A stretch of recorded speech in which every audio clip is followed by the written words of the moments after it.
Hi friends, welcome back. तो देखते हैं J Sai Deepak heated debate with, ये कौन है, Anas Tanveer, give back all 40,000 temples, Kashi and Adina मस्जिद। चलो देखते हैं क्या बोल रहे हैं।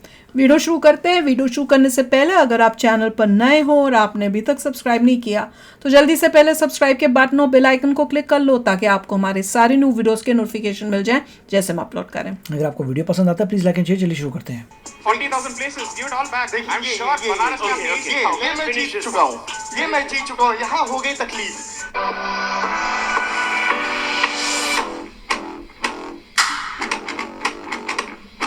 See, this is what I learned during my days in debating. If a man attacked, see, this is the problem. This is the problem. We started with Bhartiyata. We started with Dharma. It ended up coming to Muslim from Pakistan. Like every single time, is that Dharma? What about your own existence? Why are you not proud of that? I come from Banaras. संकट मोचन मंदिर के प्रांगण में खेला हूँ मैं मुसलमान हूँ, मैं 5 वक्त का नमाजी हूँ, मैं सब रोजे से हूँ। वापस दे दीजिए। ठीक है, लेकिन मैं वो भारत को रिप्रेजेंट करता हूँ। ज्ञान वापी वापस दे दीजिए। ज्ञान वापी वापस दे दीजिए। ज्ञान वापी पे चल रहा है, आप वापस दे दीजिए। अरे आप सब ले लीजिए। अढ़ाई चोपड़ा वापस दे दीजिए। देखिए, अदीना मस्जिद वापस दे दीजिए। 40,000 places, give it all back. I'm sure Banaras का ये मैं जीत चुका हूँ, ये मैं जीत चुका हूँ। यहाँ हो गई तकलीफ। अब आप सुनिए, मैं उसकी बात करता हूँ 1946 की। 1946 में इन्होंने कहा कि 2-4 लोगों ने वोट दिया, 2 गए। भाई, वोट का अधिकार कितनों को मिला था? आपने उस टाइम पे भी अंग्रेजों ने ही दिया था, जो दया भाव था, या हम जीते थे, जो कह लो। But you can't deny the facts. No, I'm not denying. See, 80%. 80% कहाँ? I'm denying this. It's not 80%. 86. आपने 100 लोगों में, 100 लोग की जनसंख्या में से 10 को दिया वोट का अधिकार। वो 10 थे जमींदार जिनको मिला, जिनको कहते हैं कि अलीगढ़ के बच्चों की, लौंडों की बदतमीजी है पाकिस्तान। हमेशा ये कहा जाता है कि अलीगढ़ के लौंडों की बदमाशी है ये। तो ये वही था, पाकिस्तान तो अलीगढ़ के लौंडों की बदमाशी था। उन्हीं को तो आपने अधिकार दिया था वोट का। अलीगढ़ के लौंडों की जो अय्याशी है वो भारत पे बहुत भारी पड़ी है। ओके, बहुत भारी पड़ी। Millions of people lost their lives. Millions of women were raped and paraded naked. And this is dismissed as Aligarh के लौंडों की अय्याशी. How insensitive to the people who have actually done this. Millions में सारे हैं। That's the funny part. This is the funny millions part. में कोई एक कौम नहीं है। Here's the funny part. So the point I'm trying to make is, we discuss the obligation that independent Bharat has an obligation towards Hindus and Sikhs living in undivided Pakistan. This discussion happens from 45, 46, 47 because the conversation has already started.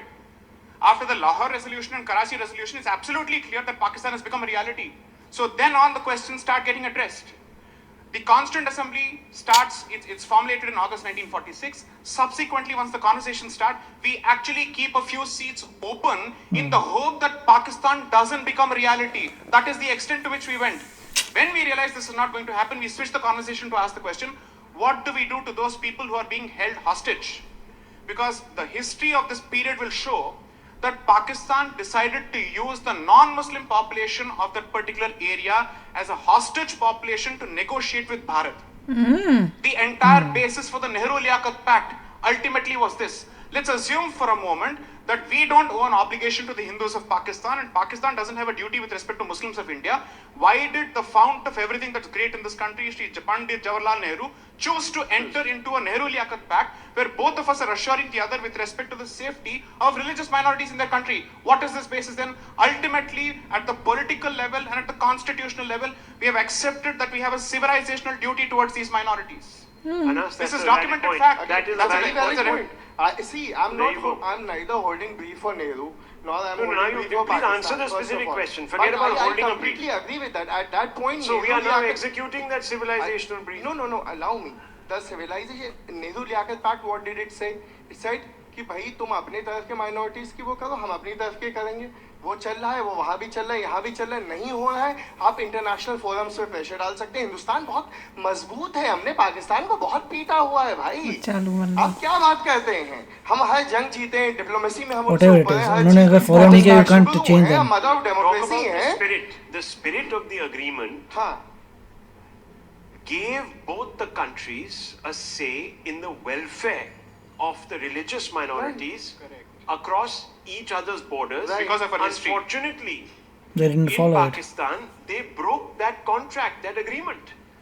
Now we fear Correct. for the future of the religious minorities, the Hindus, the Sikhs, the Christians, the Buddhists, the Jains, and the others. Christians So they also. say, where are the Jews? The There was only Christians- one Jew according to the census of Pakistan. Yeah.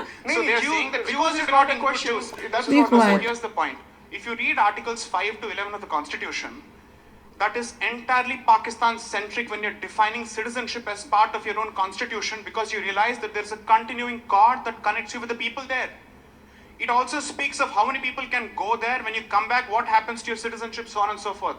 So in the backdrop of your specific history of the subcontinent, considering the basis for the partition, for us to say we owe no obligations whatsoever, despite the Nehru-Liaquat Pact, according to me, is to make an argument in vacuum when there are clear documented facts to the contrary.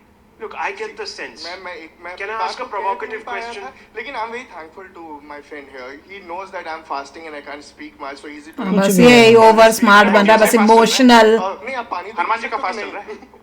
हाँ तो but he I'm being thankful to you. बड़ी Why are you चालू being बन रहा है। angry? This- I'm this just is being all thankful to you. tactics, Don't get चालाकियाँ। so angry. You need not be so angry. हम लोग बहुत गुस्से वाले हो गए, क्या हो गया है? शांत हो यार, अच्छा है सब। क्यों? जिसके साथ नाइंसाफी है वो शांत रहेगा? भैया ये कौन था? अनास तनवीर, वेरी स्मार्ट, कि जिस तरह से वो बात कर रहा है कि भाई तू बोलना क्या चाह रहा है, ऑफ टॉपिक जाके वो राइट को रॉन्ग बात हो रही है कि पाकिस्तान ने जो था एग्रीमेंट उसको नहीं फॉलो किया, तो वो ये उसका क्या ये बोलने की कोशिश कर रहा था कि हम तो बड़े पावरफुल हैं, इंडिया बड़ा पावरफुल है। तो उसने गलत काम किया, वो बोलते हैं नहीं तुम्हें हम बहुत पावरफुल हैं, तो वो तो हमारी वो है कि हम पावरफुल हैं। क्या बोल रहा है यार तू? सीए ऑलरेडी अप्रूव हो गया है, ऑलरेडी इन प्लेस में आ गया, पुरानी बात है। सीए आ गया, उससे बहुत सारी माइनॉरिटीज़ जो यहाँ तकलीफ़ में हैं पाकिस्तान में, वो अब आ जाएंगी, होपफुली जल्दी जल्दी आएंगी। यस, अभी टाइम ड्यूरेशन रखा हुआ है कि इतने साल से इतने साल के बीच में जो लोग आए थे बस वही कर सकते हैं। धीरे धीरे उसको एक्सपेंड करेंगे, उससे ये होगा कि भला हो जाएगा माइनॉरिटीज़ का, जिनको अभी भी वहाँ पे गलत तरीके से ट्रीट किया जा रहा है। नहीं, पर यहाँ पे ही वो टॉकिंग कि मैं बनारस में वहां पे पैदा हुआ तो उससे हूँ, क्या ये होगा? कर रहा हूँ, उससे क्या होता है? हाँ। वो कह रहे हैं कि भैया ज्ञान वापी जो है वो तुम हमें वापस दे दो, जो 40,000 टेम्पल्स जो तोड़ तोड़ के बनाए हैं मस्जिद वो वापस दे दो। ये फालतू की बातें क्या कर रहे हो? ये वही चालाकी है ना कि भैया आगे सामने वाले को बेवकूफ बनाने के तरीके, जो ना इंसाफियां हुई है, जो करेक्ट फैक्ट्स हैं उस पे बोलो ना, बोलो हाँ भैया ये गलत हुआ था। कभी कोई क्यों नहीं बोलते कि हाँ ये मस्जिद तोड़ना गलत, मंदिर तोड़ के मस्जिद बनाना गलत है, वो मिलना चाहिए। अब बोलते हैं हाँ वो तो केस चल तो रहा है ना कोर्ट में, क्यों कोई केस कोर्ट में चल रहा है? अगर तुम्हें पता है सब अंदर से कि भैया ये टेम्पल था, तो कोर्ट में जा जाके सालों सालों तक क्यों वेट किया जाए इंसाफ के लिए? तुम क्यों नहीं बोलते हाँ भैया अभी बना लो, ये काम गलत था? ओवर स्मार्टनेस की दुकान है ये तो, सारी साफ दिख रहा था। मतलब अब कोर्ट में जाओ, सालों सालों लड़ो, और उसके बाद इनको होप है कि शायद कुछ हो जाएगा। पता चल जाएगा कि होता क्या है। अभी मेरे ख्याल से गवर्नमेंट ने डिसाइड नहीं किया कि पुराने टेम्पल्स जिनको तोड़ा गया था क्या होगा। अभी तक सारे आने चाहिए, और जो भी कोई वो बना हुआ था ना कि भैया इससे पुराने वाले जो उसके बाद के हुए उनको कुछ नहीं करना, वो सब ठीक होना चाहिए। इंसाफ इज इंसाफ। ये इवेंचुअली बात जाएगी, कोई ना कोई अपील करेगा, किसी ना भैया इतने सारे, हाँ इतने अच्छे आप लोग लॉयर्स जो हो, या अगर अभी सोच रहे हो कि किस फील्ड में जाना है, तो मैं तो कहती हूँ भैया ये बनो, लॉयर बनो, सब बनो, ऐसे टॉप के बनो, और इन चीजों पे फाइट करो ताकि इंसाफ मिले। लाइफ में कुछ करना चाहते हो तो ये सब करो कि भैया फाइट करो कि ये जो चीजें गलत की ये सिस्टम के अंदर वो ठीक हो। मैं तो ये कहूंगा कि कोर्ट को डिसाइड करना चाहिए, they should go to court and talk to them, या फाइल करो जो है कोई फेयर तरीका कोर्ट निकाले। बिल्कुल ठीक। तो चलो आप ही शेयर करना अपने थॉट्स, चलते हैं, मिलेंगे नेक्स्ट वीडियो में बहुत ही जल्द। Till then take care and bye bye. तो अगर आप मेरे इस चैनल पे नए हो तो जल्दी से सब्सक्राइब के बटन को हिट करो और बेल आइकन को क्लिक करो, ताकि आपको मेरा जब नया वीडियो मैं लगाऊं आपको उसके बारे में जल्दी से पता चल जाए।